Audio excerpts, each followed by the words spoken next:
ਆ ਜਿਹੜੇ बेला बिहा चुके लोग ने जिन्होंने ਆਪਾਂ परख चुके हैं। मेरे एक तो दस दो भी किसी ने जे पहला रेते की ब्लैक होंगी सी अज भी हो रही है, पहला चिट्टा विकदा सी अज भी चिट्टा विक रहा। शराब दीयां फैक्ट्रियां मतलब डिस्टलरियां थां थां ते चलदियां ने, उन्हां दे पिछे राजनीतिक लोग ने, कमीशन मोटे खाधे जा रहे हैं। अमाल महकमा तुसीं जिवें अकाली पार्टी है, अकाली पार्टी का लला खखा ही नहीं है कोई खेती कानूना ना। 23 साल इन्हें सिर्फ ये सत्ता ते काबज रहना चाहते हैं, सत्ता ग्रैब करनी चाहते हैं। किसी समय लिफ्ट ना भी चलते होंगे सीगे। 23 साल तो यह मतलब बीजेपी ने चल रहा, जी बीजेपी मिनोरिटी के दुश्मन आ, घट गिणतियां दे जिन्हें हमले किए ने। हर खिते दे खेती कानून बने ने, ये स्टेट सबजैक्ट आ खेती का, पर सेंटर ने इन्हू पास कर लिया। लोक सभा च बहुमत सी, राज सभा च बाई हुकर करो धक्के ना पास कर गए। ये तो जदों जनता का प्रैशर बढ़िया, थले मतलब सेक लग्या पूरी तरह नाल, पैर सड़न लगे, फिर मजबूरी च जाके छड्ड के आए ने। पर क्योंकि इस घोल ने थले लोगों च अपना पूरा आधार बना लिया, इन्हें हिलन नहीं दिता हैगा। जिन्ने सरकार वालों हमले हुए उन्होंने मुकाबला करते हुए मतलब वो 32 जथेबंदियां खड़ियां ने। वो सारा कुछ पुरानियां ही गल्लां ने जड़ियां पुरानी कड़ी च वाल आ रहा है, चाहे वो कांग्रेस बोले चाहे अकाली बोलन जी, चाहे वो आके केजरीवाल कह के 300 यूनिट माफ़ कर देने हैं, सुखबीर कहता मैं 400 यूनिट माफ़ कर देने हैं। 4.5 साल हो गए, हुण जाके लोगों तो पुछीदा हाँ जी फार्म भरना आए सी।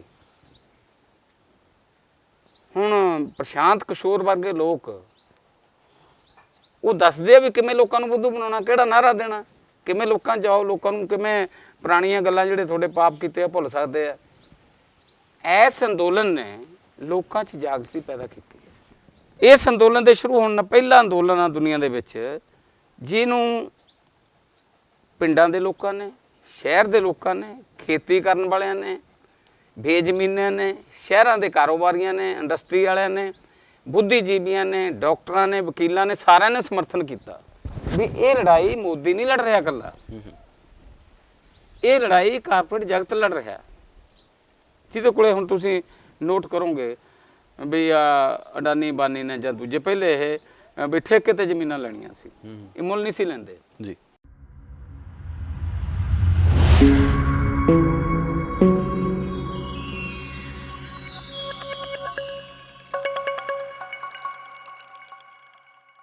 अनटोल्ड स्टोरी ਦੇ ਵਿੱਚ ਅਸੀਂ ਹਮੇਸ਼ਾ ਕਿਸੇ ਨਾ ਕਿਸੇ ਰਾਜਨੀਤਿਕ ਆਗੂ ਦੇ ਨਾਲ ਗੱਲ ਕਰਦੇ ਹਾਂ ਤੇ ਉਹਨਾਂ ਤੋਂ ਕੁਝ ਨਾ ਕੁਝ ਜਾਣਨ ਦਾ ਯਤਨ ਕਰਦੇ ਹਾਂ। ਕਾਮਰੇਡ ਤਰਸੇਮ ਜੋਧਾ ਸਾਬਕਾ ਵਿਧਾਇਕ ਨੇ, ਅੱਜ ਉਹਨਾਂ ਦੇ ਨਾਲ ਗੱਲਬਾਤ ਕਰਦੇ ਹਾਂ। ਉਹ ਕੀ ਸੋਚ ਰਹੇ ਨੇ ਪੰਜਾਬ ਦੇ ਇਹਨਾਂ ਦਿਨਾਂ ਦੇ ਵਿੱਚ ਭਖ ਰਹੇ ਅਹਿਮ ਮਸਲਿਆਂ ਦੇ ਬਾਰੇ। ਆਓ ਗੱਲਬਾਤ ਆਪਾਂ ਕਰੀਏ, ਹਿੱਸਾ ਬਣੀਏ ਸਾਰੇ। ਜੋਧਾ ਸਾਹਿਬ ਸਵਾਗਤ, ਸਤਿ ਸ਼੍ਰੀ ਅਕਾਲ ਜੀ। ਸਤਿ ਸ਼੍ਰੀ ਅਕਾਲ ਜੀ। ਜੋਧਾ ਸਾਹਿਬ ਸਿਆਸਤ ਦੇ ਵਿੱਚ ਸਰਗਰਮੀਆਂ ਤੁਹਾਡੀਆਂ ਰਹਿੰਦੀਆਂ ਨੇ, ਉਹ ਵੱਖਰੀ ਗੱਲ ਹੈ ਕਿ ਸਰਕਾਰ ਦਾ ਹਿੱਸਾ ਨਹੀਂ ਹੋ। ਇਸ ਵਕਤ ਕੀ ਗਤੀਵਿਧੀਆਂ ਚੱਲਦੀਆਂ?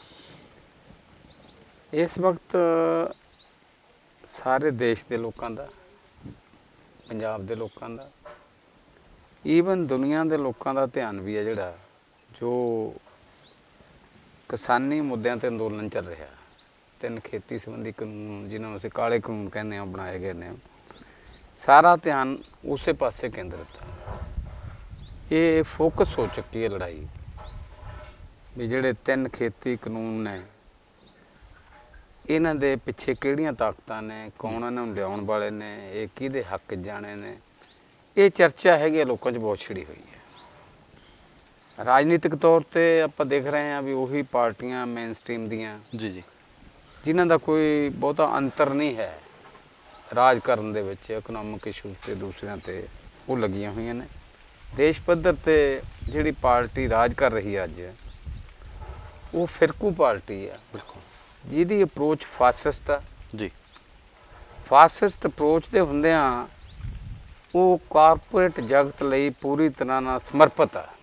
कारपोरेट जगत जो उहदा हुक्म आ पूरी तरह बजा रही है। सो अज लड़ाई है जिहड़ी जो असीं कुछ गल्लां 1990-91 जां उस तो पहलां करदे हुंदे सी जी।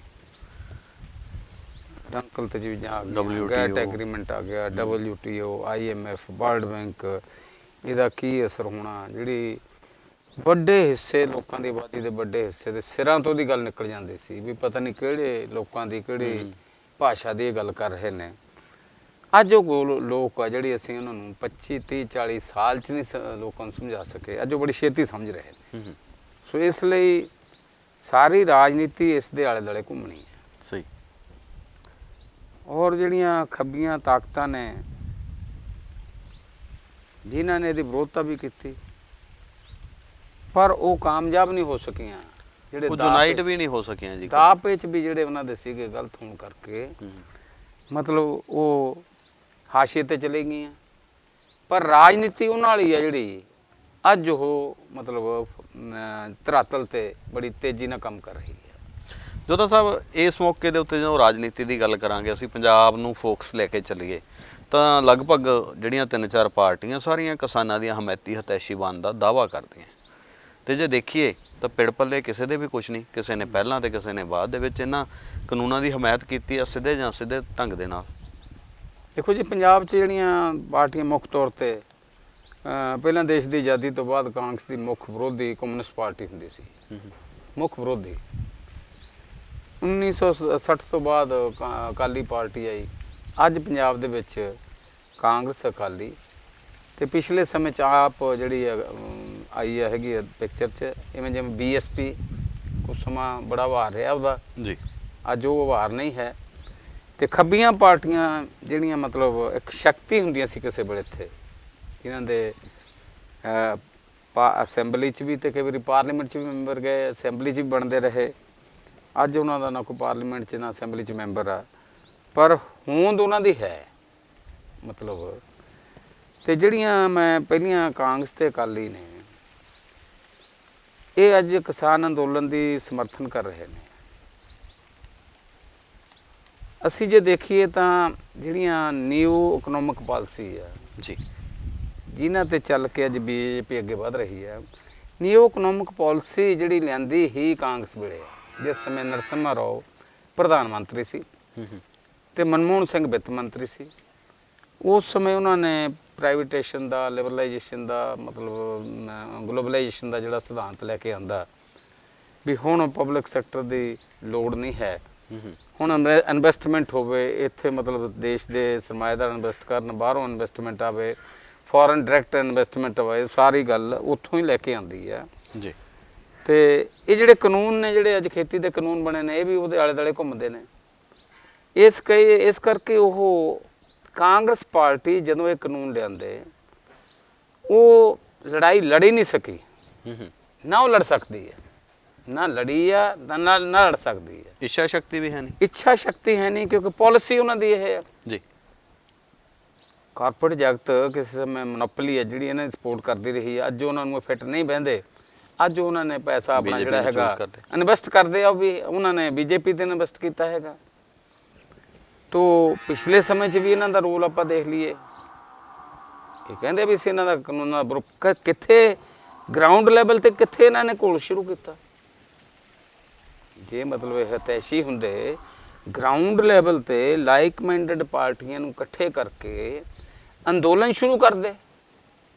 ਕਿਸੇ ਪਿੰਡ 'ਚ ਕੋਈ ਅੰਦੋਲਨ ਨਹੀਂ ਹੈ, ਇੱਕ ਜਾ ਕੇ ਭਾਸ਼ਣ ਕਰ ਦੇਣਾ ਜਾਂ ਸਟੇਟਮੈਂਟ ਦੇ ਦੇਣੀ ਜਾਂ ਪ੍ਰੈਸ਼ਰ ਦੇ ਵਿੱਚ ਆ ਕੇ ਕਿਤੇ ਪਾਰਲੀਮੈਂਟ 'ਚ ਗੱਲ ਕਰ ਲੈਣੀ, ਇੰਨੇ ਨਾਲ ਤਾਂ ਗੱਲ ਨਹੀਂ ਸਰਦੀ ਹੈ, ਕਿਉਂਕਿ ਇਹ ਤਾਂ ਬਹੁਤ ਵੱਡੀ ਲੜਾਈ ਹੈ ਜੀ।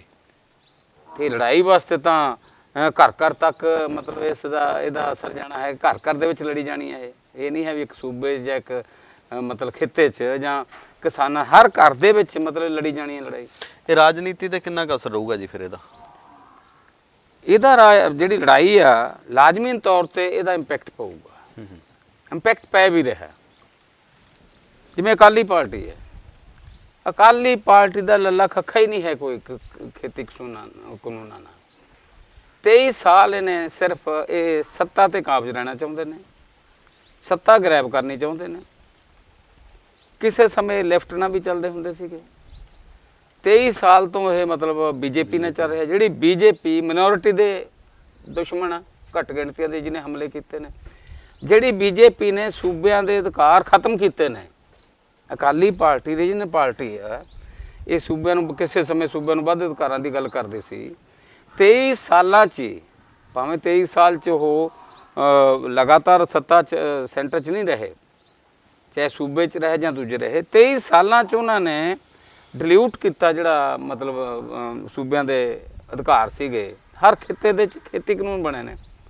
ਇਹ ਸਟੇਟ ਸਬਜੈਕਟ ਆ ਖੇਤੀ ਦਾ, ਪਰ ਸੈਂਟਰ ਨੇ ਇਹਨੂੰ ਪਾਸ ਕਰ ਲਿਆ। ਲੋਕ ਸਭਾ 'ਚ ਬਹੁਮਤ ਸੀ, ਰਾਜ ਸਭਾ 'ਚ ਬਾਈ ਹੁਕਰ ਕਰੋ ਕੋ ਧੱਕੇ ਨਾਲ ਪਾਸ ਕਰ ਗਏ। ਇਵੇਂ ਜਿਵੇਂ ਜਦੋਂ ਆਰਡੀਨੈਂਸ ਬਣੇ, ਬੀਬੀ ਹਰਸਿਮਰਤ ਉਹਦਾ ਹਿੱਸਾ ਸੀ ਜੀ, ਹਿੱਸਾ ਹੀ ਨਹੀਂ ਬਲਕਿ 2 ਮਹੀਨੇ ਇਹਦੀ ਵਕਾਲਤ ਕਰਦੇ ਰਹੇ। ਜਿਹੜਾ ਇਹਦਾ ਵਿਰੋਧ ਕਰਦੇ ਸੀ ਉਹਨਾਂ ਦੇ ਖਿਲਾਫ ਰੌਲਾ ਪਾਉਂਦੇ ਰਹੇ। ਵੱਡੇ ਬਾਦਲ ਸਾਹਿਬ, ਪ੍ਰਕਾਸ਼ ਸਿੰਘ ਬਾਦਲ ਜੀ, ਸੁਖਬੀਰ ਬਾਦਲ, ਇਹ ਪ੍ਰਚਾਰ ਕਰਦੇ ਰਹੇ ਵੀ ਬੜੇ ਵਧੀਆ ਕਾਨੂੰਨ ਨੇ ਜੀ। ਇਹ ਤਾਂ ਜਦੋਂ ਜਨਤਾ ਦਾ ਪ੍ਰੈਸ਼ਰ ਵਧਿਆ, ਥੱਲੇ ਮਤਲਬ ਸੇਕ ਲੱਗਿਆ ਪੂਰੀ ਤਰ੍ਹਾਂ ਨਾਲ, ਪੈਰ ਸੜਨ ਲੱਗੇ, ਫਿਰ ਮਜਬੂਰੀ 'ਚ ਜਾ ਕੇ ਛੱਡ ਕੇ ਆਏ ਨੇ।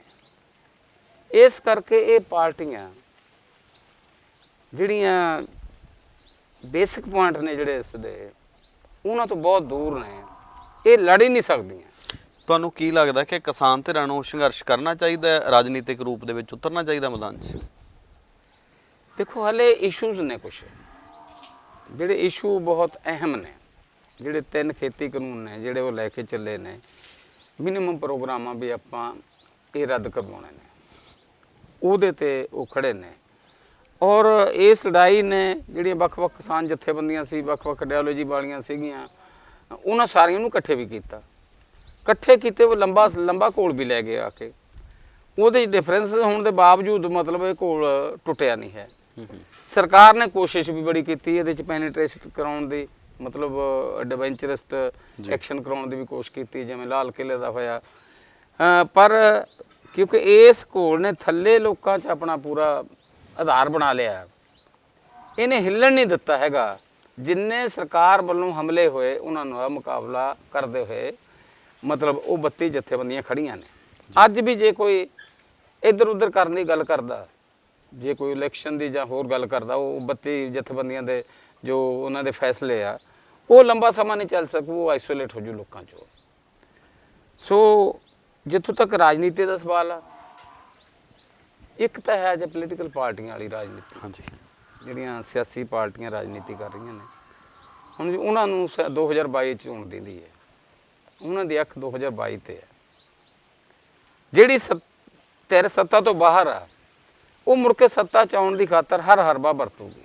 ਸਹੀ, ਉਹ ਝੂਠ ਵੀ ਬੋਲਦੇ, ਅੱਜ ਦੇ ਨਹੀਂ, 1947 ਤੋਂ 74 ਸਾਲ ਹੋ ਗਏ ਝੂਠ ਹੀ ਬੋਲਦੇ ਆਏ ਨੇ, ਝੂਠੇ ਵਾਅਦੇ ਕਰਦੇ ਆਏ ਨੇ, ਬੜੇ ਚੋਣ ਮੈਨੀਫੈਸਟੋ ਜਾਰੀ ਕਰਦੇ ਆਏ ਨੇ।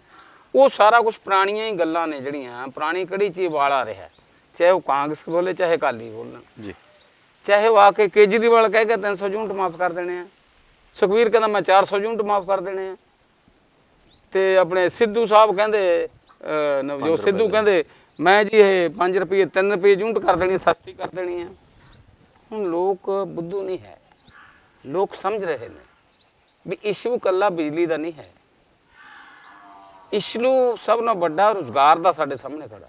ਰੁਜ਼ਗਾਰ ਹੈ ਹੀ ਨਹੀਂ, ਦੇਸ਼ ਤੜਫਿਆ ਪਿਆ, ਪੰਜਾਬ ਤੜਫਿਆ ਪਿਆ। ਕਿੰਨੀ ਵੱਡੀ ਗਿਣਤੀ 'ਚ ਸਾਡੀ ਜਿਹੜੀ ਕਰੀਮ ਆ ਉਹ ਵਿਦੇਸ਼ਾਂ ਚਲੀ ਗਈ। ਪੜ੍ਹੇ ਲਿਖੇ ਮੁੰਡੇ ਦਿਮਾਗ ਮਤਲਬ ਜਾ ਰਹੇ ਨੇ, ਜਿਹੜੇ ਹੈ ਇੱਥੇ ਉਹਨਾਂ ਨੂੰ ਕੋਈ ਕੰਮ ਹੈ ਨਹੀਂਗਾ। ਸਹੀ। ਤੇ ਪਿਛਲੇ ਸਮੇਂ 'ਚ 6 ਕਰੋੜ ਲੋਕ ਆ ਜਿਹੜੇ ਕਰੋਨਾ ਦੀ ਮਹਾਮਾਰੀ ਦੇ ਆੜ 'ਚ ਹੋਰ ਬੇਰੁਜ਼ਗਾਰ ਹੋ ਗਏ। ਉਹ ਕਿਵੇਂ ਰੁਜ਼ਗਾਰ ਦੇਣਗੇ, ਕਿੱਥੋਂ ਰੁਜ਼ਗਾਰ ਆਊਗਾ? ਸਿਹਤ ਸਹੂਲਤਾਂ ਦਾ ਬੜਾ ਵੱਡਾ ਮਸਲਾ। ਕੋਈ ਸਧਾਰਨ ਬੰਦਾ ਬਿਮਾਰ ਹੋ ਜਾਏ, ਕੋਈ DMC CMC ਵਰਗੇ ਹਸਪਤਾਲ ਚਲੇ ਜਾਏ, 50-50 ਹਜ਼ਾਰ ਬਿੱਲ ਬਣ ਜਾਂਦਾ। ਗਰੀਬ ਆਦਮੀ ਕੀ 70-80-90% ਲੋਕ ਇਲਾਜ ਬਾਰੇ ਸੋਚ ਹੀ ਨਹੀਂ ਸਕਦੇ ਜੇ ਕੋਈ ਕਰੋਨਾ ਏਡੀ ਵੱਡੀ ਬਿਮਾਰੀ ਹੋਵੇ। ਸਹੀ। ਐਜੂਕੇਸ਼ਨ ਦਾ ਸਵਾਲ ਆ ਸਾਡੇ ਸਾਹਮਣੇ। ਇਹ ਮੁੱਦੇ ਨੇ। ਹੁਣ ਉਹ ਗੱਲ ਕਰਦੇ ਆ ਅਸੀਂ ਤੁਹਾਨੂੰ ਕਣਕ ਦੇ ਦੇਣੀ ਆ, ਅਸੀਂ ਤੁਹਾਨੂੰ ਪੈਨਸ਼ਨਾਂ ਦੇ ਦੇਣੀਆਂ, ਅਸੀਂ ਤੁਹਾਨੂੰ ਕਰ ਦੇਣਾ। ਉਹ ਸਾਰਾ ਕੁਝ ਨੰਗਾ ਹੋ ਚੁੱਕਿਆ। ਜਿਵੇਂ ਪਿਛਲੀਆਂ ਚੋਣਾਂ 'ਚ ਜੀ ਕੈਪਟਨ ਸਾਹਿਬ ਨੇ ਕਿਹਾ ਸੀ ਘਰ ਘਰ ਰੁਜ਼ਗਾਰ ਦੇਣਾ, ਉਹਨੇ ਫਾਰਮ ਭਰਾਏ। ਸਹੀ। 4.5 ਸਾਲ ਹੋ ਗਏ, ਹੁਣ ਜਾ ਕੇ ਲੋਕਾਂ ਤੋਂ ਪੁੱਛੀਦਾ, ਹਾਂਜੀ ਫਾਰਮ ਭਰਨ ਆਏ ਸੀ। ਹੁਣ ਪ੍ਰਸ਼ਾਂਤ ਕਿਸ਼ੋਰ ਵਰਗੇ ਲੋਕ ਉਹ ਦੱਸਦੇ ਆ ਵੀ ਕਿਵੇਂ ਲੋਕਾਂ ਨੂੰ ਬੁੱਧੂ ਬਣਾਉਣਾ, ਕਿਹੜਾ ਨਾਅਰਾ ਦੇਣਾ, ਕਿਵੇਂ ਲੋਕਾਂ 'ਚ ਜਾਓ, ਲੋਕਾਂ ਨੂੰ ਕਿਵੇਂ ਪੁਰਾਣੀਆਂ ਗੱਲਾਂ ਜਿਹੜੇ ਤੁਹਾਡੇ ਪਾਪ ਕੀਤੇ ਆ ਭੁੱਲ ਸਕਦੇ ਆ। ਇਸ ਅੰਦੋਲਨ ਨੇ ਲੋਕਾਂ 'ਚ ਜਾਗਰਤੀ ਪੈਦਾ ਕੀਤੀ ਹੈ। ਜੀ। ਲੋਕ ਸਵਾਲ ਜਵਾਬ ਕਰਨ ਲੱਗੇ ਨੇ। ਇਸ ਕਰਕੇ ਇਹ ਪੋਲੀਟੀਕਲ ਪਾਰਟੀਆਂ ਹਲੇ ਪੂਰੀ ਤਰ੍ਹਾਂ ਹਿੰਮਤ ਨਹੀਂ ਪੈ ਰਹੀ ਇਹਨਾਂ ਦੀ ਲੋਕਾਂ ਜਾਣ ਦੀ। ਬਹੁਤ ਸਾਰੇ ਥਾਵਾਂ ਤੇ ਲੋਕ ਇਹਨਾਂ ਨੂੰ ਸੁਣਨ ਲਈ ਤਿਆਰ ਨਹੀਂ, ਵਿਰੋਧ ਵੀ ਕਰ ਰਹੇ ਨੇ। ਅਸੀਂ ਨਹੀਂ ਕਹਿੰਦੇ ਵੀ ਇਹਨਾਂ ਦੇ ਕੱਪੜੇ ਪਾੜੇ ਜਾਣ ਜਾਂ ਇਹਨਾਂ ਨੂੰ ਇਹਨਾਂ ਦੀ ਹੂਟਿੰਗ ਕੀਤੀ ਜਾਵੇ। ਅਸੀਂ ਇਹ ਤਾਂ ਕਹਿੰਦੇ ਵੀ ਇਹਨਾਂ ਤੋਂ ਸਵਾਲ ਕੀਤੇ ਜਾਣ ਵੀ ਤੁਸੀਂ 5 ਸਾਲ ਪਹਿਲਾਂ ਕੀ ਕਿਹਾ ਸੀ, ਬਾਦਲ ਸਾਹਿਬ ਨੇ 10 ਸਾਲ ਪਹਿਲਾਂ ਕੀ ਕਿਹਾ ਸੀ, ਆਹ ਖੇਤੀ ਕਾਨੂੰਨਾਂ ਬਾਰੇ ਤੁਸੀਂ ਸਾਨੂੰ ਦੱਸ ਦਿਓ ਵੀ ਤੁਹਾਡੀ ਨੀਤੀ ਕੀ ਹੈ। ਜੋ ਮਤਲਬ ਕਾਰਪੋਰੇਟ ਅਦਾਰੇ ਨੇ, ਜੋ ਵਰਲਡ ਬੈਂਕ, IMF ਦੋ ਉਹਦੀਆਂ ਨੀਤੀਆਂ ਬਾਰੇ ਕਾਂਗਰਸ ਬੋਲੇ, ਅਕਾਲੀ ਬੋਲਣ, ਸਵਾਲ ਜਵਾਬ ਕਰਨ। ਪਰ ਨਾਲ ਹੀ ਅਸੀਂ ਇਹ ਕਹਿੰਦੇ ਹਾਂ ਵੀ ਜਿੰਨਾ ਮੋਰਚਾ ਅੱਗੇ ਚਲੇ ਗਿਆ, 9 ਮਹੀਨੇ ਹੋਣ ਲੱਗੇ ਨੇ ਜੀ, ਇਹ ਮੋਰਚੇ ਦਾ ਅਸਰ ਦੇਸ਼ ਦੇ ਵਿੱਚ, ਵਿਦੇਸ਼ਾਂ 'ਚ ਇਹ ਨਹੀਂ ਜਿੱਥੇ ਸਾਡੇ ਹਿੰਦੁਸਤਾਨੀ ਇੰਡੀਅਨ ਵਸਦੇ ਨੇ, ਜਿਹੜੇ ਬਾਹਰਲੇ ਦੇਸ਼ਾਂ ਦੇ ਕਿਸਾਨ ਨੇ ਉਹਨਾਂ ਨੇ ਵੀ ਟਰੈਕਟਰ ਮਾਰਚ ਕੀਤੇ ਨੇ, ਕਿਉਂਕਿ ਇਹ ਸੰਕਟ ਆ। ਕਿਉਂਕਿ ਅੱਜ ਕਾਰਪੋਰੇਟ ਜਗਤ ਕੋਲੇ ਜਿਹੜਾ ਕੰਸਟਰਕਸ਼ਨ ਦਾ ਸੈਕਟਰ ਆ ਜੀ, ਆ ਜਿਹੜਾ ਉਦਯੋਗ ਦਾ ਸੈਕਟਰ ਆ, ਇਹ ਸੰਕਟ 'ਚ ਆ। ਇੱਥੋਂ ਉਹਨਾਂ ਦਾ ਘਰ ਪੂਰਾ ਨਹੀਂ ਹੋਣਾ। ਗਲੋਬਲ ਵਾਰਮਿੰਗ ਹੋ ਰਹੀ ਹੈ, ਡੀਜ਼ਲ, ਪੈਟਰੋਲ, ਕੋਲਾ, ਇਹਦਾ ਨਿਬੜਨਾ ਹੈਗਾ ਕੰਮ, ਉੱਥੋਂ ਪੈਸਾ ਨਹੀਂ। ਅੱਜ ਅਨਾਜ ਆ ਜਿਹੜਾ, ਖੇਤੀਬਾੜੀ ਆ ਜਿਹੜੀ, ਖਾਦ ਖੁਰਾਕ ਆ ਜਿਹੜੀ, ਇਹ ਆ ਇੱਕ ਸਾਰੀ ਦੁਨੀਆ ਦਾ ਜਿਹੜਾ ਕਦੇ ਜਿਹੜਾ ਮੁੱਕਣਾ ਨਹੀਂ, ਜਿਹੜੀ ਲੋਕਾਂ ਨੂੰ ਲੋੜ ਆ। ਔਰ ਗਲੋਬਲ ਵਾਰਮਿੰਗ ਕਰਕੇ ਸੋਕੇ ਵੀ ਪੈ ਰਹੇ ਨੇ, ਗਲੋਬਲ ਵਾਰਮਿੰਗ ਕਰਕੇ ਤੇ ਹੜ੍ਹ ਵੀ ਆ ਰਹੇ ਨੇ ਜੀ, ਗਲੋਬਲ ਵਾਰਮਿੰਗ ਕਰਕੇ ਗਲੇਸ਼ੀਅਰ ਵੀ ਪਿਘਲ ਰਹੇ ਨੇ, ਤੇ ਅਨਾਜ ਦਾ ਸੰਕਟ ਵੱਡਾ ਦੁਨੀਆ ਤੇ ਆਉਣ ਵਾਲਾ, ਵੱਡਾ ਸੰਕਟ ਅਨਾਜ ਦਾ ਦੁਨੀਆ ਤੇ ਆਉਣ ਵਾਲਾ ਇਹਦੇ ਕਰਕੇ ਜੀ। ਇਸ ਕਰਕੇ ਜਿਹੜਾ ਅੱਜ ਜਿੱਤੇ ਉਹ ਕਾਬਜ਼ ਨੇ, ਜਿਵੇਂ ਪੈਟਰੋਲੀਅਮ ਪ੍ਰੋਡਕਟ ਸਾਰਾ ਉਹਨਾਂ ਦਾ ਕੰਟਰੋਲ 'ਚ ਹੈ, ਕੋਲਾ ਉਹਨਾਂ ਦੇ ਕੰਟਰੋਲ 'ਚ ਹੈ, ਇਹ ਲੰਬਾ ਸਮਾਂ ਚੱਲ ਨਹੀਂ ਸਕੂਗਾ। ਖਾਦ ਖੁਰਾਕ ਹੀ ਹੈ ਜਿਹੜੀ ਇੱਕ, ਜਿਹੜੀ ਲੰਬੇ ਸਮੇਂ ਤੱਕ ਹਰ ਸਮੇਂ ਹਰ ਬੰਦੇ ਦੀ ਲੋੜ ਆ। ਅੱਜ ਕਾਰਪੋਰੇਟ ਜਗਤ ਦੀ ਨਿਗਾਹ ਖੇਤੀ ਤੇ ਆ ਵੀ ਇਹ ਤੇ ਅਸੀਂ ਕੰਟਰੋਲ ਕਰ ਲਈਏ। ਖੇਤੀ ਦੇ ਵਿੱਚੋਂ ਵੀ ਸਾਡੇ ਦੇਸ਼ ਦੇ ਵਿੱਚ ਇੱਕ ਖਿੱਤਾ ਜਿਹੜਾ ਜ਼ਿਆਦਾ, ਜਿੱਥੇ ਹਰਾ ਇਨਕਲਾਬ ਆਇਆ ਜਾਂ ਜ਼ਿਆਦਾ ਪ੍ਰੋਡਕਸ਼ਨ ਹੁੰਦੀ ਹੈ, ਸਾਡੇ ਦੇਸ਼ 'ਚ ਬਹੁਤ ਵੱਡੀ ਹਿੱਸਾ ਜ਼ਮੀਨ ਦਾ ਜਿਹੜਾ ਖੇਤੀ ਦੇ ਯੋਗ ਨਹੀਂ ਹੈ ਜੀ, ਬਹੁਤ ਵੱਡਾ, ਲਗਭਗ 2/3 ਹੋਊਗਾ। ਉਹਦੇ 'ਚ ਵੀ ਸਾਡਾ ਪੰਜਾਬ, ਹਰਿਆਣਾ ਤੇ ਵੈਸਟਰਨ ਯੂਪੀ, ਕੁਛ ਯੂਪੀ ਦਾ ਹਿੱਸਾ ਜਾਂ ਥੋੜੇ ਮੋਟੇ ਹੋਰ, ਉਹ ਕੰਸਨਟਰੇਟ ਇੱਥੇ ਕਰ ਰਿਹਾ ਵੀ ਇਹ ਖੇਤੀ ਦਾ ਕੰਟਰੋਲ ਕਾਰਪੋਰੇਟ ਜਗਤ ਕੋਲੇ ਆ ਜਾਵੇ, ਤਾਂ ਕਿ ਜਿਹੜਾ ਸਾਰਾ ਖਾਦ ਖੁਰਾਕ ਆ ਉਹਨਾਂ ਤੇ ਕੰਟਰੋਲ ਉਹਨਾਂ ਦਾ ਹੋ ਜਾਵੇ, ਤੇ ਉੱਥੋਂ ਉਹ ਫਿਰ ਜਿਹੜੀ ਦੁਨੀਆ ਦੇ ਵਿੱਚ ਭੁੱਖਮਰੀ ਪੈਦਾ ਹੋਣੀ ਆ, ਇਹ ਆਪਣੇ ਸਟੋਰ ਕਰਕੇ ਉਹ ਤੋਂ ਮੋਟੇ ਮੁਨਾਫੇ ਕਮਾਏ ਜਾਣ ਜੀ। ਜਦੋਂ ਸਾਹਿਬ ਇਹ ਕੀ ਲੱਗਦਾ ਕਿ ਇਹ ਜਿਹੜਾ ਕਿਸਾਨ ਸੰਘਰਸ਼ ਹੈ ਕਦੋਂ ਖਤਮ ਹੋਊ, ਕਿੰਨਾ ਕੁ ਲੰਬਾ ਚੱਲੂ? ਕਿਸਾਨ ਸੰਘਰਸ਼ ਜਨ ਸੰਘਰਸ਼ ਬਣ ਗਿਆ।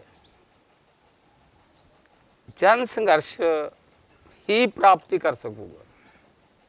ਕਿਸਾਨ ਲੀਡਰਾਂ ਦੀ ਅਪਰੋਚ ਆ ਜਿਹੜੀ, ਉਹ ਪੋਜ਼ਿਟਿਵ ਆ।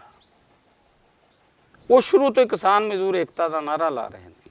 ਸਹੀ, ਉਹ ਸ਼ੁਰੂ ਤੋਂ ਕਹਿ ਵੀ ਲੋਕਾਂ ਦਾ ਮਤਲਬ ਪਾਰਟਿਸਿਪੇਸ਼ਨ ਸਾਰਿਆਂ ਦੀ ਚਾਹੀਦੀ ਹੈ। ਇਸ ਅੰਦੋਲਨ ਦੇ ਸ਼ੁਰੂ ਹੋਣ ਨਾਲ ਪਹਿਲਾ ਅੰਦੋਲਨ ਆ ਦੁਨੀਆ ਦੇ ਵਿੱਚ, ਜਿਹਨੂੰ ਪਿੰਡਾਂ ਦੇ ਲੋਕਾਂ ਨੇ, ਸ਼ਹਿਰ ਦੇ ਲੋਕਾਂ ਨੇ, ਖੇਤੀ ਕਰਨ ਵਾਲਿਆਂ ਨੇ, ਬੇਜ਼ਮੀਨਾਂ ਨੇ, ਸ਼ਹਿਰਾਂ ਦੇ ਕਾਰੋਬਾਰੀਆਂ ਨੇ, ਇੰਡਸਟਰੀ ਵਾਲਿਆਂ ਨੇ, ਬੁੱਧੀਜੀਵੀਆਂ ਨੇ, ਡਾਕਟਰਾਂ ਨੇ, ਵਕੀਲਾਂ ਨੇ, ਸਾਰਿਆਂ ਨੇ ਸਮਰਥਨ ਕੀਤਾ।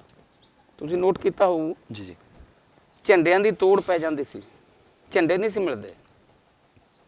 ਪੜ੍ਹੇ ਲਿਖੇ ਮੁੰਡੇ ਕੁੜੀਆਂ ਕਾਰਾਂ ਲੈ ਕੇ ਝੰਡੇ ਜਿੱਥੇ ਮਿਲਦੇ ਸੀ ਭੱਜ ਕੇ ਜਾਂਦੇ ਸੀ, ਆਪਣੇ ਲਾਉਂਦੇ ਸੀ।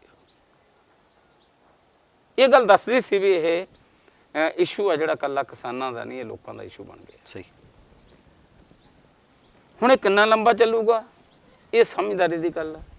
ਜਿਵੇਂ ਮੈਂ ਤੁਹਾਨੂੰ ਪਹਿਲਾਂ ਦੱਸਿਆ ਵੀ ਇਹ ਲੜਾਈ ਮੋਦੀ ਨਹੀਂ ਲੜ ਰਿਹਾ ਇਕੱਲਾ, ਇਹ ਲੜਾਈ ਕਾਰਪੋਰੇਟ ਜਗਤ ਲੜ ਰਿਹਾ, ਜਿਹਦੇ ਕੋਲੇ ਹੁਣ ਤੁਸੀਂ ਨੋਟ ਕਰੋਗੇ ਵੀ ਅਡਾਨੀ ਬਾਨੀ ਨੇ ਜਾਂ ਦੂਜੇ ਪਹਿਲੇ ਇਹ ਵੀ ਠੇਕੇ ਤੇ ਜ਼ਮੀਨਾਂ ਲੈਣੀਆਂ ਸੀ, ਇਹ ਮੁੱਲ ਨਹੀਂ ਸੀ ਲੈਂਦੇ ਜੀ, ਕੰਟਰੈਕਟ ਤੇ ਲੈ ਕੇ ਦੂਜਿਆਂ ਨੂੰ ਖੇਤੀ 'ਚ ਬਾਹਰ ਵਿੱਚ ਹੁਣ ਉਹਨਾਂ ਨੇ ਜ਼ਮੀਨਾਂ ਖਰੀਦਣੀਆਂ ਸ਼ੁਰੂ ਕਰਤੀਆਂ, ਜਿਵੇਂ 2,22,000 ਏਕੜ ਜ਼ਮੀਨ ਬਿਲ ਗ੍ਰੇਟ ਆ ਜਿਹੜਾ ਦੁਨੀਆ ਦਾ ਸਭ ਤੋਂ ਵੱਡਾ, ਉਹਨਾਂ ਨੇ ਜ਼ਮੀਨ ਖਰੀਦੀ ਦੀ, ਹੋਰ ਖਰੀਦ ਰਹੇ ਨੇ, ਹੌਲੀ ਹੌਲੀ ਜ਼ਮੀਨਾਂ ਤੇ ਕਾਬਜ਼ ਹੋ ਰਹੇ ਨੇ, ਖੇਤੀ ਜ਼ਮੀਨ।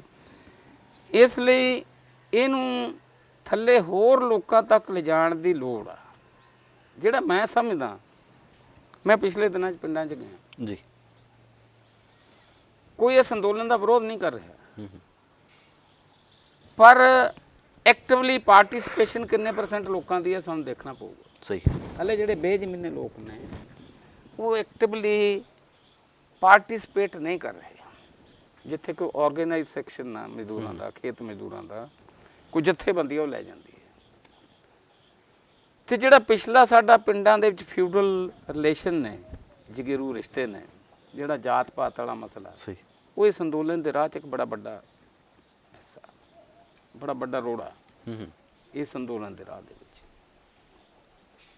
ਸਿੱਖ ਧਰਮ, ਗੁਰੂ ਨਾਨਕ ਦੇਵ ਜੀ, ਗੁਰੂ ਗੋਬਿੰਦ ਸਿੰਘ ਜੀ, ਉਹਨਾਂ ਨੇ ਜਾਤ ਪਾਤ ਨੂੰ ਤੋੜਿਆ, ਖਤਮ ਕੀਤਾ, ਪਰ ਸਾਡੇ ਹਲੇ ਜਾਤ ਪਾਤ ਰੂਮ ਰੂਮ 'ਚ ਵਸੀ ਹੋਈ ਹੈ। ਸਹੀ। ਮੈਂ ਜਿਹੜਾ ਦੇਖਦਾ ਵੀ ਪਿੰਡਾਂ ਦੇ ਵਿੱਚ ਜਿਹੜੇ ਬੇਜ਼ਮੀਨੇ ਨੇ, ਜਾਂ ਆਪਾਂ ਦਲਿਤ ਸੈਕਸ਼ਨ ਕਹਿ ਦਈਏ, ਖੇਤ ਮਜ਼ਦੂਰ ਨੇ, ਉਹਨਾਂ ਦਾ ਐਕਟਿਵਲੀ ਪਾਰਟਿਸਿਪੇਟ ਨਾ ਕਰਨ ਦਾ ਕਾਰਨ ਸਾਡੀ ਫਿਊਡਲ ਸੋਚ ਹੈ।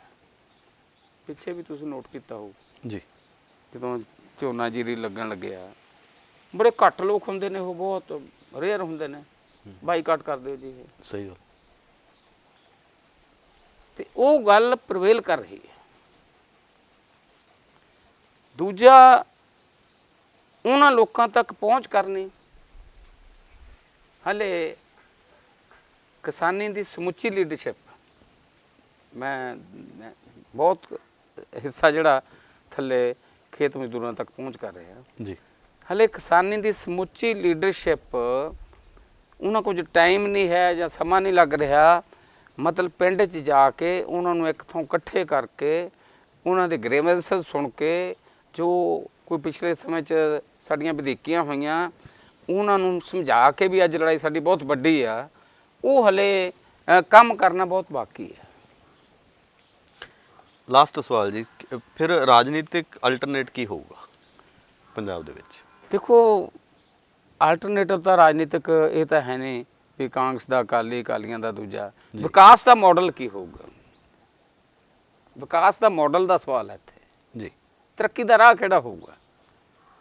ਇੱਕ ਤਰੱਕੀ ਦੇ ਰਾਹ ਤੇ ਦੇਸ਼ ਚੱਲ ਤੋਰਿਆ ਹੋਇਆ ਬੀਜੇਪੀ ਨੇ, ਜਿਹਦਾ ਹਿੱਸਾ ਕਾਂਗਰਸੀ ਵੀ ਹੈ, ਅਕਾਲੀ ਵੀ ਹੈ, ਕਾਰ ਪ੍ਰੋਜੈਕਟ। ਇੱਕ ਤਰੱਕੀ ਦਾ ਰਾਹ ਵੀ ਕਾਰਪੋਰੇਟਾਈਜੇਸ਼ਨ ਨੂੰ ਖਤਮ ਕਰਨਾ, ਲੋਕਾਂ ਦੇ ਹੱਥ 'ਚ ਪਾਵਰ ਹੋਊ। ਅੱਜ ਬੜਾ ਵੱਡਾ ਸਵਾਲ ਆ ਵੀ ਸੂਬਿਆਂ ਦੇ ਅਧਿਕਾਰ ਹੀ ਖਤਮ ਕਰਤੇ। ਸੂਬਿਆਂ ਦੇ ਅਧਿਕਾਰਾਂ ਦੀ ਲੜਾਈ ਕਿੱਥੇ ਆ? ਆ ਚੋਣਾਂ ਆ ਗਈਆਂ 2022 ਦੀਆਂ, ਕੋਈ ਕਹਿੰਦਾ ਅਸੀਂ 300 ਯੂਨਿਟ ਮਾਫ ਕਰ ਦੇਣੀ ਆ, ਕੋਈ ਕਹਿੰਦਾ ਸੀ ਜੇ ਕਰ ਦੇਣਾ। ਇੱਕ ਦੂਜੇ ਤੁਸੀਂ ਆਪਣੇ ਮੀਡੀਆ ਤੇ, ਇਲੈਕਟ੍ਰੋਨਿਕ ਮੀਡੀਆ ਤੇ ਬਹਿਸ ਸੁਣੋ, ਉਹਨਾਂ ਦੀ ਲੈਵਲ ਬੜਾ ਲੋ ਹੈਗਾ, ਇੱਕ ਦੂਜੇ ਤੇ ਚੱਕੜ ਸਿੱਟੀ ਜਾਂਦੇ ਆ, ਸੁਣੀ ਜਾਂਦੇ, ਕੋਈ ਤੱਥ ਹੀ ਦਲੀਲ ਹੀ ਹੈ ਨਹੀਂ ਉਹਨਾਂ ਦੀ। ਇਸ ਕਰਕੇ ਹੁਣ ਮਾਹੌਲ ਬਣ ਗਿਆ। ਸਵਾਲ ਮੈਂ ਨਹੀਂ ਕਹਿੰਦਾ ਵੀ 2022 'ਚ ਕੋਈ ਮਤਲਬ ਇੱਕਦਮ ਬਣ ਜੂ, ਇਹ ਮਾਹੌਲ ਬਣ ਗਿਆ ਵੀ ਜਿਹੜੀ ਰਾਜਨੀਤਿਕ ਬਦਲ, ਦੂਜਾ ਤਾਂ ਤੀਜਾ ਨਹੀਂ ਹੈ। ਵਿਕਾਸ ਦਾ ਮਾਡਲ ਕਿਹੜਾ ਹੋਊਗਾ? ਇਹ ਜਿਹੜਾ ਅੱਜ ਵਿਕਾਸ ਦਾ ਮਾਡਲ ਚੱਲ ਰਿਹਾ, ਇਹਦੇ ਖਿਲਾਫ ਲੜਨਾ ਪੈਣਾ ਸਾਨੂੰ। ਜਿਹੜੇ ਪਾਸਟ ਦੇ ਵਿੱਚ ਜਾਂ ਅੱਜ ਵੀ ਹਿੱਸੇਦਾਰ ਰਹੇ ਨੇ, ਉਹ ਇਹ ਮੈਦਾਨ 'ਚੋਂ ਬਾਹਰ ਕੱਢਣੇ ਪੈਣਗੇ, ਬਾਹਰ ਜਾਣਗੇ। ਉਹ ਨਹੀਂ ਲੜ ਸਕਦੇ, ਬਿਲਕੁਲ ਨਹੀਂ ਲੜ ਸਕਦੇ। ਇੱਕ ਗਰਾਊਂਡ ਬਣਾਤੀ ਕਿਸਾਨੀ ਅੰਦੋਲਨ ਨੇ ਜੀ, ਜਿਹਦੇ 'ਚ ਕੰਮ ਕਰਨ ਲਈ ਸਾਨੂੰ ਮਾਹੌਲ ਮਿਲ ਗਿਆ। ਅਸੀਂ ਕੰਮ ਕਰੀਏ 2022 ਦੀਆਂ ਚੋਣਾਂ ਤੱਕ ਨਾ, ਵੀ ਚੋਣਾਂ ਜੇ ਕੱਲੀ ਚੋਣ ਚੜ ਗਈ, ਮੰਨ ਲਓ ਚੋਣ ਸਰਕਾਰ ਬਣ ਜੇ ਨੇ ਕੋਈ 2022 'ਚ ਕਿਸੇ ਦੀ ਬਣ ਜੇ, ਕੀ ਕਰੂ ਜੀ ਉਹ? ਸਿੱਧੂ ਸਾਹਿਬ ਮੈਨੂੰ ਦੱਸੋ ਤਾਂ, ਪੱਲੇ ਹੈ ਉਹਨਾਂ ਦੇ ਕੁਛ? ਸਾਰੇ ਟੈਕਸ ਦਿੱਲੀ ਲੈ ਕੇ ਜਾ ਰਹੀ ਹੈ। ਸਹੀ। ਪੁਲਿਸ ਦਾ ਸੀਗਾ ਸਾਡਾ, ਉਹ ਵੀ ਮੈਂ NIA ਇੱਥੇ ਆ ਰਹੀ ਹੈ। ਤੇ ਐਜੂਕੇਸ਼ਨ ਉਹ ਮਤਲਬ ਸੈਂਟਰ ਉਹਦੇ 'ਚ ਦਖਲ ਦੇ ਰਿਹਾ ਹੈਗਾ। ਕਿਹੜਾ ਰਹਿ ਗਿਆ ਸੂਬੇ ਕੋਲੇ ਵੀ ਜਿਹੜਾ ਇਹ ਮਤਲਬ ਇਹਨਾਂ ਦੀ ਹਲਦੀ ਗੱਠੀ ਆ? ਹੁਣ ਕਈ ਕਹਿੰਦੇ ਸਿੱਧੂ ਆ ਗਿਆ ਜੀ, ਸਿੱਧੂ ਕਿਹੜਾ ਥੱਲਿਓਂ ਖਜ਼ਾਨਾ ਪੱਟ ਲਿਆਊਗਾ ਜਿਹਦੇ ਨਾਲ ਇਹ ਕਰਜ਼ਾ ਦੂਰ ਹੋ ਜਾਊਗਾ, ਲੋਕਾਂ ਨੂੰ ਰੁਜ਼ਗਾਰ ਮਿਲ ਜਾਊਗਾ ਜਾਂ ਹੋਰ ਹੋ ਜਾਊਗਾ। ਇਸ ਲਈ ਸਾਨੂੰ ਕੁਝ ਮੁੱਦੇ ਲੈ ਕੇ, ਜਿਵੇਂ ਮਨਰੇਗਾ ਨੂੰ ਖੇਤੀ 'ਚ ਲਾਗੂ ਕਰੋ, ਇਹ ਤੇ ਪੂਰਾ ਪੈਸਾ ਲਾਓ, ਲੋਕਾਂ ਦੀ ਜੇਬ 'ਚ ਪੈਸਾ ਆਵੇ। ਕਿਸਾਨ 5 ਕਿੱਲੇ ਵਾਲੇ ਤੇ ਜੀ ਤੇ ਲਾਗੂ ਆ, ਉਹ ਵੀ ਇਹਦਾ ਹਿੱਸਾ ਬਣਨ। ਇਹਨੂੰ ਘੱਟੋ ਘੱਟ ਪਹਿਲਾਂ 200 ਦਿਨ ਕਰ ਦਿਓ, ਪੂਰੀ ਦਿਹਾੜੀ ਦਿਓ, ਲੋਕਾਂ ਦੀ ਜੇਬ 'ਚ ਪੈਸਾ ਆਊ, ਪਿੰਡਾਂ ਦੀ ਪਰਚੇਜ਼ਿੰਗ ਪਾਵਰ ਵਧੂ, ਉਹ ਦੁਕਾਨ ਤੇ ਜਾਣਗੇ, ਸੌਦਾ ਵਿਕੂਗਾ।